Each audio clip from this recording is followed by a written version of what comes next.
So part 3 is the Q3 plan and kind of where it all comes together. So you've reviewed Q2 honestly. You've looked at your real numbers, you've found the gaps. Yeah, you've worked on the founder, the person running it all. Now we're going to plan Q3. And again, I've touched on all this already. All right, so most people plan their quarter from exactly where they are now.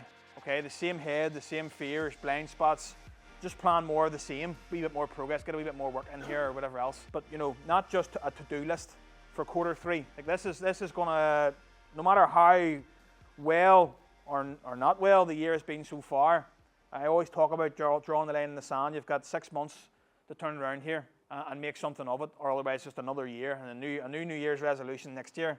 And no impact having. So we're going to do things differently. We always do things differently like that in here. So you're planning Q3 having just told yourself the truth about the business and yourself, and that's a completely different starting point. That's why this is at the end. That's why we had that piece in between, because hopefully now you're thinking completely differently. Maybe I've said something that's hit you or triggered you or had an impact on you or changed your perspective, and that's why we've done that piece before this. We're going to go through it bit by bit.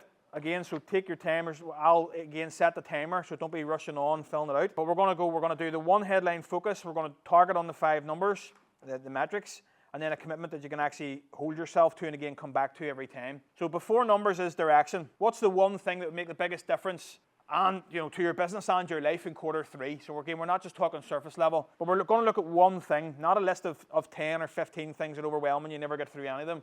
What's the one headline focus for quarter 3? Is it get off the tools, improve profitability, build the team, more founder time, better clients, different type of work, build the pipeline so you're not making decisions out of fear, grabbing on to the first thing you can think of. But whatever it is for you, based on everything you've seen and heard this morning, your real numbers, your founder scores on the last one, what's the single headline focus for this quarter? And realistically, guys, it should be the hardest one or the lowest one or the one you want to avoid doing the most. Don't pick the easy thing.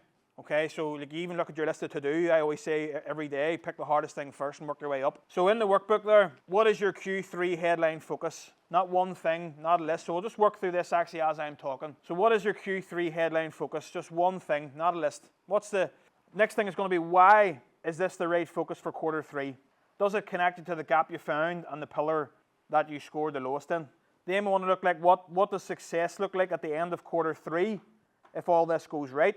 So what does it look like? What after the end of quarter 3, what impact has it had on your business or life? More time, less stress. Think deeper about, it'll be great, it'll be good. What is the impact it's having on you? Finally get things organized, finally get things sorted, finally have a plan in place. Some of you in here could just be not feeling like jumping in front of the bus. So what will get in the way? What's the biggest risk? Again, remember we talked about that self-mastery. What's the biggest risk of something getting in the way? Or what's the biggest risk going to drag you back in the old ways and bring you off plan? And then the biggest one here is, what are you going to say no to? And this is the big thing that the majority of people struggle with in this industry, is saying no. What are you going to say no to this quarter to protect your focus? Because saying no, we've had a few lessons on this, saying no is a superpower. Saying yes to everything, pleasing everybody at the cost of what? The cost of your energy, the cost of your headspace, whatever it may be, your family. So saying no more often, having those boundaries in place. Okay, so before you set your number targets, okay, one reminder that ties the whole day together. So again, there's 2 roles in every business, the founder and operator, and I went through it all in detail. The operator keeps today moving. It's all the stuff that makes the business go round. It's all the stuff that has to happen. And the founder makes tomorrow easier. That's what's strengthening the foundations, or building the foundations if you don't have any. That's what's going to have an impact and maybe come to light 3 months' time, 6 months' time, or 12 months' time. The operator stuff's the stuff that needs to be done now in the short term that keep things ticking. But the founder work is the stuff that has the big impact over time, that isn't always tangible. In other words, we can't touch it, see it, feel it. But that's the stuff that moves the needle. And that's why most people shy away from it, because it's not tangible. There's nobody thanking you for it. There's nobody patting you on the back, so it doesn't feel like it's productive. And again, the operator works in the business and the founder works on it. So this quarter, I want you planning as the founder. I want you, tracking these things as a founder and thinking like a founder. The operator in Q3, how do I take on more work? How do I add more jobs to the pipeline? The founder then asks, what do I change about the business, the pricing system, the systems themselves, the team and myself, so the next quarter is structurally better, just not just busier. Or, looking at that average project value, or refining your pricing structure so that your margins increase, so you don't need more work because the work you're doing now is profitable. And sometimes that's a funny thing you'll see during the metrics on your screen on the portal. I've got them up and down, so you'll see what's down this month and what's up.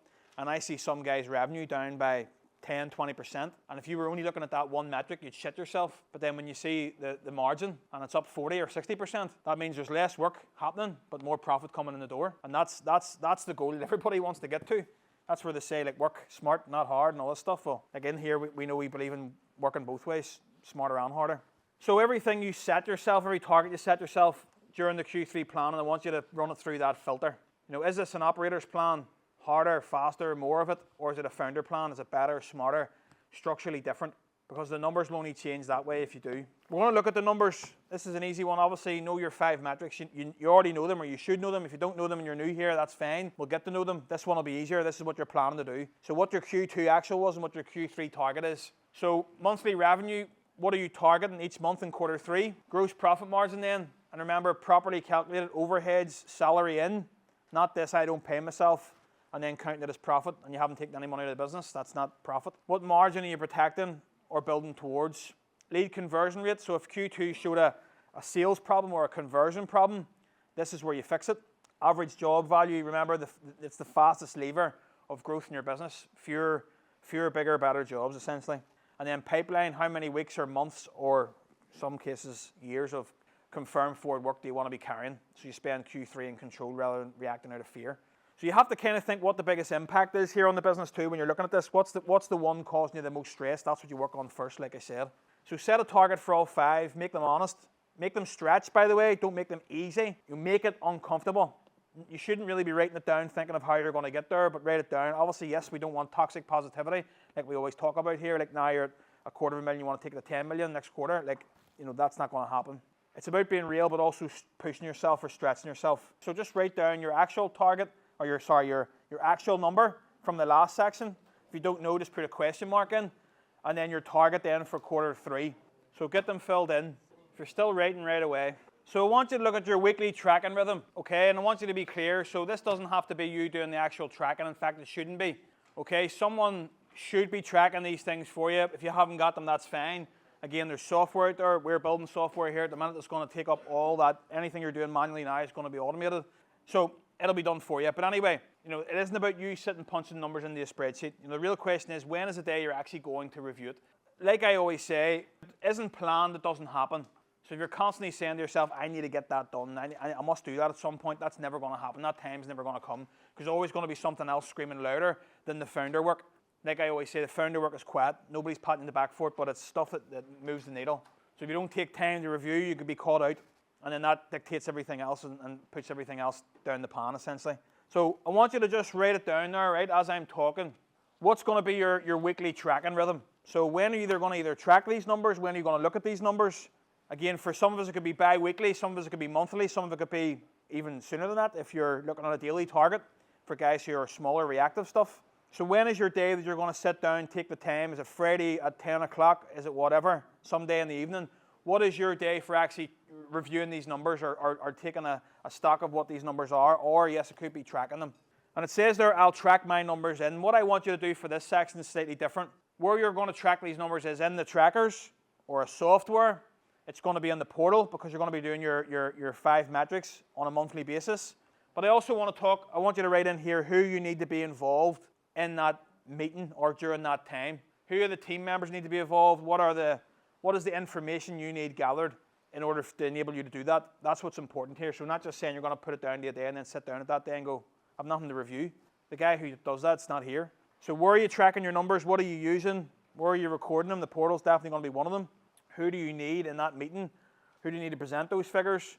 Or who or what needs to be involved? Or how does someone feed into that? So that's crucial. So it's okay picking a day, but if you haven't done the work, you've nothing to review. So that should be an easy one for most people. We're just picking a day and we're sticking to it. And again, when I talk about picking a day or blocking off founder time, you know, you open I haven't got my phone on me, but you open my phone and everything will be in there. Every time has a set time, start and finish of every task. And that's important because, again, that Parkinson's law that we all talked about before, a task will allow you, will take up the space that you give it. So if you say, I'll get that done this week, then it'll take all week. You'll never get at it. But blocking even time off with yourself, like a meeting to sit down at a certain time of the week or day, is important and is crucial, because if you don't, something else will fill that void for you, and you will put it last. So every week you should have your founder time. It's in the check-in blocked off. You know, certain days or times during the week where you are actually taking a step back to do these things. You know, you're here today. This is founder time. Everybody booked this off, or most did. Some people got here last, you know, just to skin their teeth. But what happens is you're here. It shows you what you can do when you need to. Doctor's appointments, hospital appointments, funeral. That's the one everybody seems to attend no matter what's going on. But like, it just shows you that it is possible, but it's what you're prioritizing. So you need to prioritize yourself. You need to prioritize the business. So getting that time blocked off is crucial. But before we lock in the commitment, okay, this quarter isn't just about the business. I want you to add something that most planning sessions completely miss, and it matters more than people think. A plan you don't enjoy isn't sustainable. So you can set the best targets in the world this morning, but if you know the whole quarter is just grind, and it's all about the business, and there's nothing in it for you, you'll be burnt out and you'll be resentful by the time you get to August, and then the plan goes out the window and you're back to square one. So the business is meant to serve you. It's meant to serve your life, not the other way around. And somewhere along the way, most of us forget that, and that's easy to happen. It happens to everybody. Anybody that hasn't happened to in here, yeah, I'd be surprised. But I'd say nobody. It happened to everybody. You built the business to give you a better life, and then the business ate the life, essentially. Chewed it up. And it's time to get it back. So I want you to plan something for you or the family or whatever this quarter. Not the business, but for you. So what are you actually going to do this quarter for fun, for your family, for yourself, outside of work? You know, a trip, time off, and the thing you've been putting off for years because you were too busy. Something you've never been able to do. School run. That was a goal of mine for so many years. And the powerful one is, what's the reward that you'll give yourself when you hit your Q3 target? Otherwise, what's the point? You know, we need to reward ourselves for hitting targets. That's what's going to drive us on. I know we talked about motivation, but that's self-mastery. That'll help. Won't be the be-all and end-all, but it'll definitely help. So a specific reward tied to a specific result, and it'll change how you chase whatever it is you're going after. When there's something real or something tangible at the end of it, rewarding yourself for it. And the deeper question underneath all of it is, what does hitting this quarter, or the target this quarter, actually make possible in your life? So if it's time, what does that time provide you the ability to do? Or if it's finances, what does that finance give you to do? At the end of the day, guys, life's for fucking living. If we're not doing it and everything's just fucking work day on day, you will, like 20, 30 years ago past, and some people can vouch for this already in their business, it's gone in the blink of an eye, and you've very little to show for it. So we have to make it worthwhile. We have to have a bit of fun along the way. Like, write down, what are you going to do this quarter for you, for fun, for your life, outside of the business? What's the reward you'll give yourself when you hit your Q3 targets? And what will hitting your targets, that's meant to say what will hitting this quarter, which you're going to hit the quarter anyway, what will hitting your target this quarter actually make possible in your life? Okay, so the last thing, and it's the most important thing, and it's your commitment, all right? Because nothing changes in your business until a decision is made and actually followed through. And again, I know we've touched on it, we've probably wrote it down a couple of times in here, but I want this to be like your headline focus here, that the one thing that you can look at during quarter three. So writing it down forces clarity, and it takes you out of the I'll get to that, and it turns it into a defined action with actual ownership. And it gives you something to hold yourself to, and it gives you a clear view of where you're at, so you know I can guide you properly as well. So your headline focus, your 5 targets are already written down on the pages before, so you don't need to repeat them. This page, again, my favourite line that I always say is, you know, this page is a line in the sand. It's like all the rough work's done in the back. This is your tidy bit, the commitment, and it's the one thing that you're doing differently starting from this week. So this is Friday, so it times out well. From Monday, what's the one thing you're going to do differently this week, and connect it to your founder work? Okay, your review day, and when you'll submit your monthly numbers to the portal. So we want you to have that your 5 metrics tracking time, and also you'll submit your monthly numbers to the portal by when. So that'll maybe be, if you're only still in the middle of June, it'll be your numbers for May will be getting into the portal, because they should all be said and done by now. You should have all that information. So Stevie made a good point there. It's always going to be a month behind. So for June, it'll be for May, and so on and so forth. So get that written down, non-negotiable. I want everyone to have that headline focus, okay? And that's a record I've actually ever finished on time. So like that's the day, okay? Look at what you've just done. And even if you're brand new to this, what you've just went through, that can be heavy, okay? Really heavy. So reviewed Q2 honestly, not the feeling, the facts. You found the gap between what you thought was real. You worked on the founder, the person running all of it, and you scored yourself honestly on vision, self-mastery, and energy. And now you've built a Q3 plan from a clear place with real targets and real commitment. So that's the review, the reset, and the plan.